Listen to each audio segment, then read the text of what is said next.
Halle was born to play Ariel. Kristen here, your pop culture obsessed bestie, and we are talking about Disney's latest live-action movie, The Little Mermaid. So is it worth the watch? We gotta start off with Halle as Ariel. Wow, what a performance. She is literally the perfect choice to play Ariel, and her part of your world is a revelation. Like, you can hear every little acting choice that she's doing through her voice, and it is unreal. I'd also be remiss not to talk just about like what this means in terms of representation. Honestly, I think it's incredible and so important. The fact that they're casting a young black woman in the role of Ariel. It's just so cool to watch this and be like, wow, you don't have to necessarily be white to be the lead of a story like this. And I think it's just gonna influence so many people, young and old, and make them feel seen. And you know, I didn't even like really think about it, but like in the original Little Mermaid, Ariel really only has one song and then she doesn't talk for most of the movie. So I was really glad that they decided to add some like internal dialogue songs and just really take advantage of Halle's voice. Because how disappointing would it have been not to hear some more from her when she sounds so beautiful. One of the issues I've had with live action Disney adaptations is that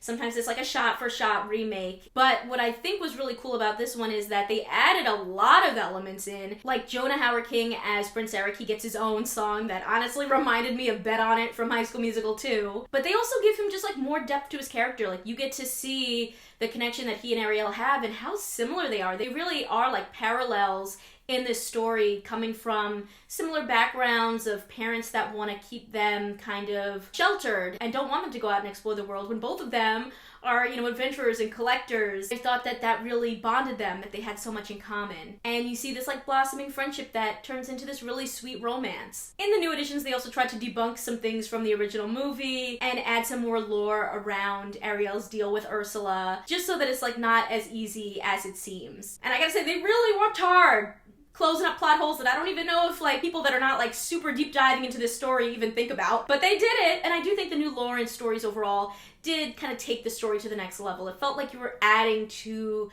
the world a bit. Let's talk about some of our friends under the sea. Daveed Diggs plays Sebastian. I will say, when he first kind of came out, I was like, I don't know if this accent is a little cartoony, but overall he really proved himself. I think he had some of the funniest lines in the film. And it was fun to see like another collaboration after the iconic Hamilton between him and Lin-Manuel Miranda, who wrote in some new lyrics and original songs for this new adaptation. Awkwafina plays Scuttle, and while I think vocally she makes sense in the role, I could see her being a little polarizing for people. You got Jacob Tremblay playing Flounder, and he was so perfect in the voice of Flounder, but I felt like he was barely in the movie. I kind of wish they added another scene or two with him. Melissa McCarthy, I was pretty impressed as Ursula. She did nail it. I think she was really fun, maniacal. I thought she did a really good job on Poor Unfortunate Souls. And I loved Jessica Alexander playing her alter ego, Vanessa. I had seen her in Glass House and The Banquet, and I just feel like she's so good at playing sinister roles. Honestly, I would have just loved to see even more of her. When it comes to Javier Bardem as King Triton, I think he might have been the weakest link for me, which is kind of disappointing because he has like one of the bigger emotional arcs of